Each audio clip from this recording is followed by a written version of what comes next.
Kamusta mga ate, kuya, beshi? Si Chari po ito mula sa The Sun, Moon, Stars, PH Tarot.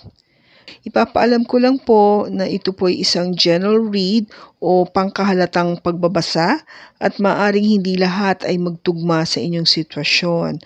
I-check din nyo ang inyong Moon, Rising at Venus sign. Baka doon mas tumugma ang read para sa inyo. At kung ang mensahe ay tama sa inyo, paki-like lang po at mag-subscribe kung hindi pa ninyo ito ginagawa. Okay, mag-umpisa na po tayo.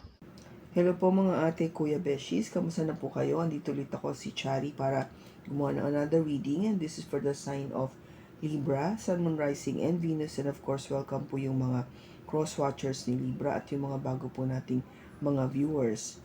Tingnan po natin ngayon kung ano po yung mensahe na pwede po nating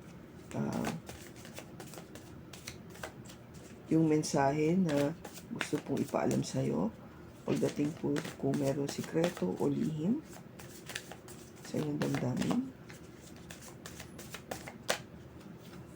We have grounding and the bottom po is coffin.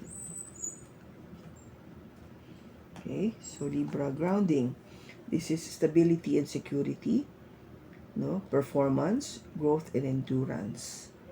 Okay, so ito yung sinasabi dito na something to do sa paano ka kumilos o paano yung mga dapat mong gawin. Something to do sa yung stability and security could mean sa pera or yung mismong emosyon mo, no? To be feeling that secure with a person. And growth and endurance, yung paglaki, paglago, pagiging successful o yung pagiging matatag nito, no, para tumagal yung maging paglaki o magiging successful mo. Now, of course, yung coffin, sa Tagalog ng coffin is of course yung kabaong, pero sinasabi dito na don't take it na negative because ang ibig sabihin kasi nito sa tarot is yung card ng death, no? Death is not just physical na kamatayan, but it means new beginning, pag-uumpisa muli, no? Liberation, pagkakaroon ng paglaya, okay?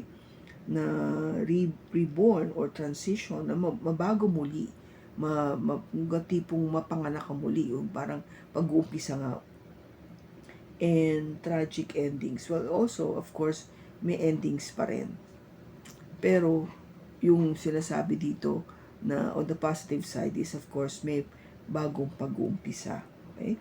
Kaya kung titignan mo tong dalawang cards mo dito, Libra, is maybe you need to understand that if there will be any ending at all, may new beginning. And that would bring you stability. That would see how you perform, no? Yung new beginning na yan, pag-uumpisa muli kasi nagkaroon ka man ng pagtatapos dito, uumpisa mo muli. Gagawin mo ulit yun para maging mas successful ka. Tingnan natin sa tarot. We have the Nine of Pentacles, the Five of Pentacles, and the Nine of Swords.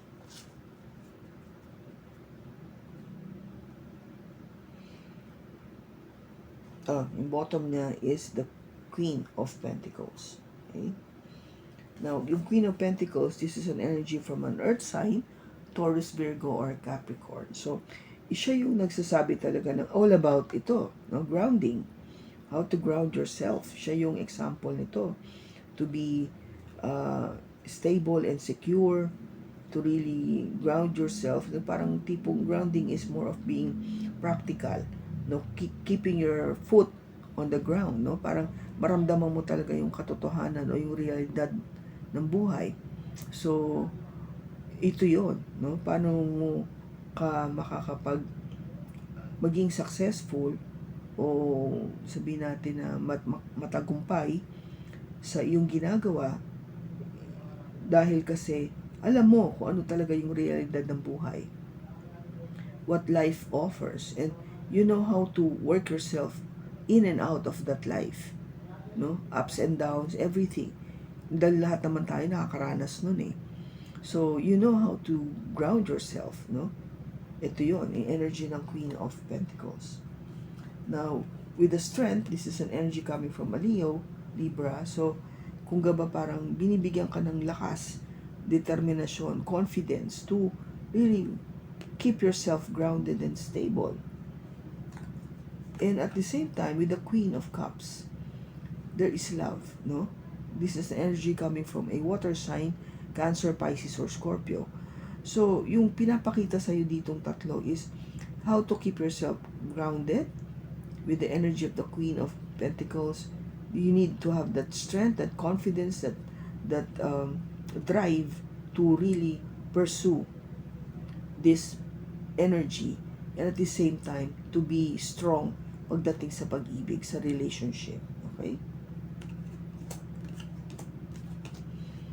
Now, yung first card mo dito, Libra, is the Nine of Pentacles. This is all about being single, being just by yourself, doing all na kailangan para maging successful ka, no? Na you make it a point na maging independent ka, totally independent from anybody, no? Kasi you support yourself, ikaw yung sumusuporta sa sarili mo. So, nag-iipon ka, nagtatrabaho ka ng maigi para magkaroon ka ng pera, no? Sapat na pera para masundan lahat ng luho mo sa buhay.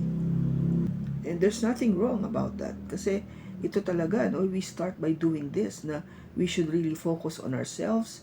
This is really showing that you love yourself kasi inaasikaso mo mabuti yung sarili mo. Pinapatunayan mo na hindi lang sa sarili mo, pati sa ibang tao na kaya mo without anybody else helping you.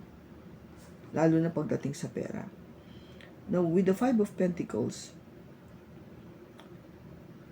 may pakiramdam ka kasi na parang naiwan ka lang sa ere, yung tipong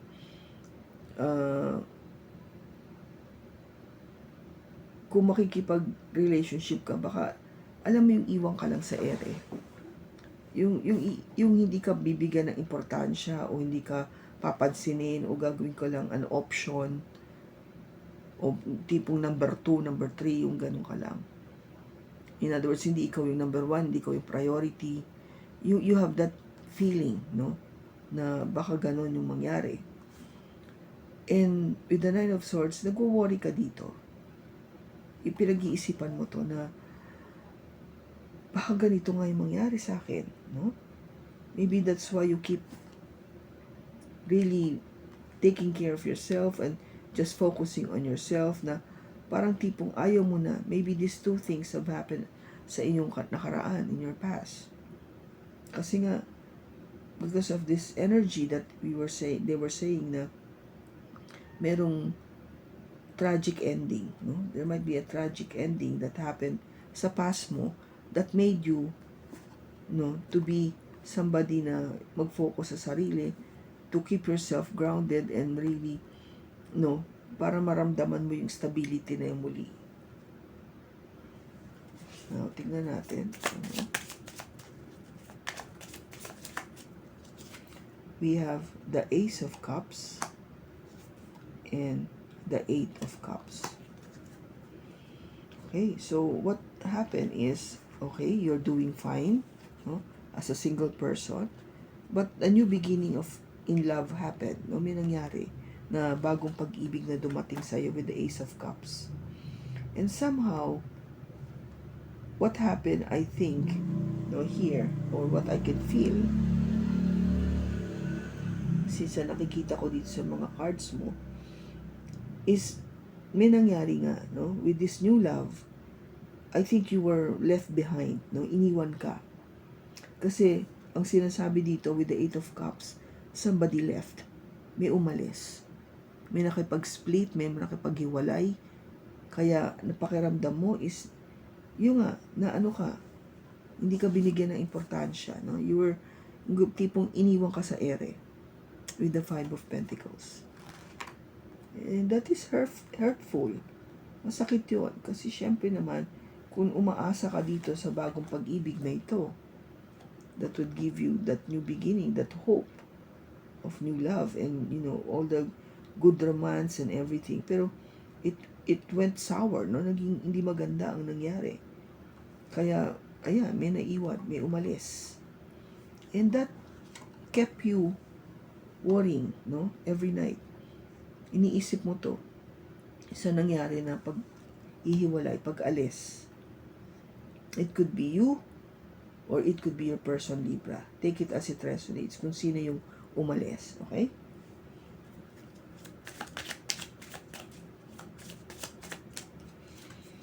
Now, the Queen of Swords, the Six of Swords, and the Seven of Pentacles. What is saying here, dito, Libra, this is actually your energy. The Queen of Swords. Iisipin mo talaga. You will use your logic. No, you will not be focusing on your emotion. Kasi dito nga, nagbigay ka ng pag-asa for have a new relationship, but something didn't went well. Kaya ngayon, this time, sabi mo, hindi, iisipin ko na lang to. It will be my thoughts that will rule over my heart. Kaya ang iniisip mo is, I just want to be peaceful. No? Gusto ko maging matahimik. I want to leave the situation and be peaceful about this. Yung magkaroon ng katahimikan, no? Maayos ko na, maalis na tong pinagwo-worry ko kasi andito yung card na nagwo-worry ka eh. Ayaw mo na yon. Kasi matagal na tong nangyayari. Matagal na tong nangyari. With the Seven of Pentacles. Kung gaba you had enough. Enough is enough. Yung tipong ganon. Ito na yung sinasabing, panahon na para tanggapin ko kung ano man yung naging outcome nito, na umalis ka o umalis ako, that is the outcome. Kasi hindi ko na kaya. No? Definitely hindi ko na kaya. I want to feel that stability and security again with my feelings and with myself. Kasi syempre, pag may nangyaring ganitong hiwalayan o pag-aalis, no? Hiwalayan is really, ito yun eh. No? In a way na, sabi ko nga, di ba, may tragic ending. But there is also new beginning and liberation, no? Pagsisimula muli. Pagiging liberated o tipong nakaalis ka sa dating relationship. Kaya kung gaba nagkaroon ka ng independence nga, no? It could be you.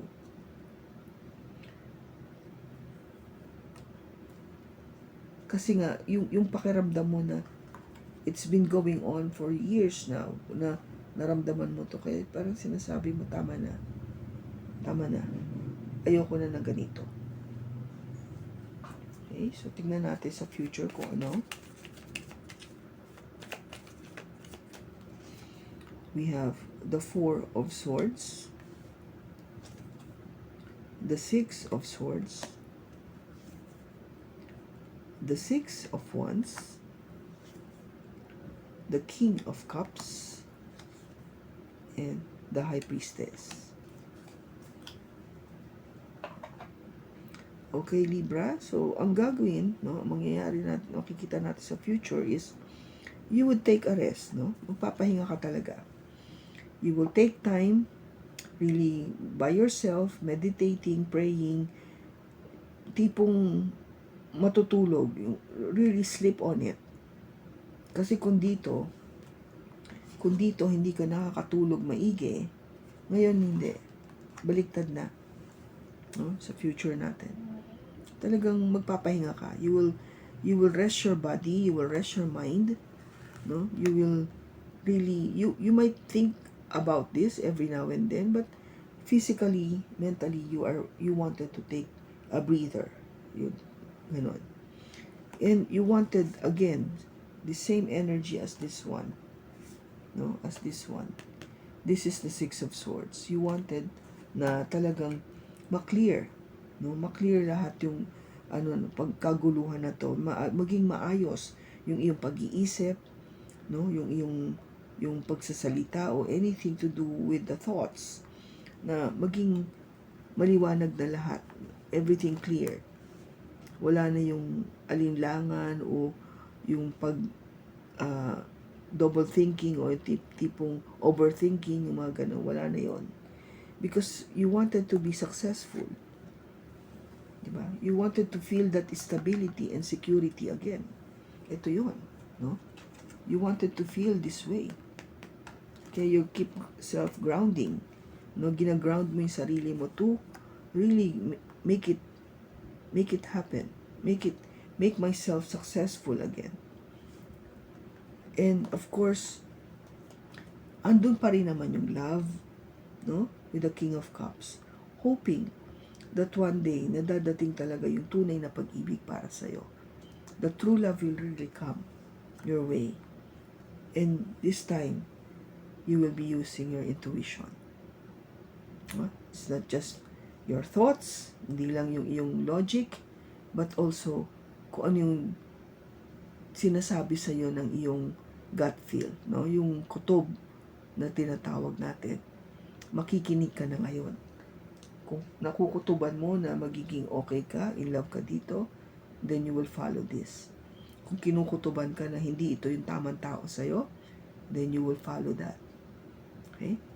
Your intuition is guiding you, Libra, what to do. Kaya you should listen. Huwag mo siyang i-ignore. Okay? Tignan natin kung ano yung message na gusto sabihin ni Archangel sa'yo.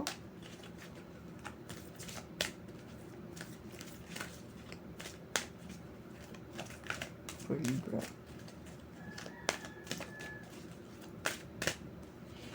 We have prioritize. Yep. Archangel Metatron, focus on your highest priorities. I will help you get organized and motivated. Yes. Diba? Tama yan, Libra. Kasi kailangan natin yun no? Alamin kung ano yung mas importante. Para doon ka mag-focus. So you would be able to fulfill what you wanted sa iyong buhay. Now, ano pa yung message for Libra? Love. I commit to the practice of seeing the good in all things. Yes. There is always goodness in everything. Kung meron ka man na experience dito na hindi maganda sa past mo, Libra, don't take it, unggaba on face value, yung tipong don't be too sour on it. Ipakita mo the other side. You understand or appreciate exactly that all of this has something to do with love.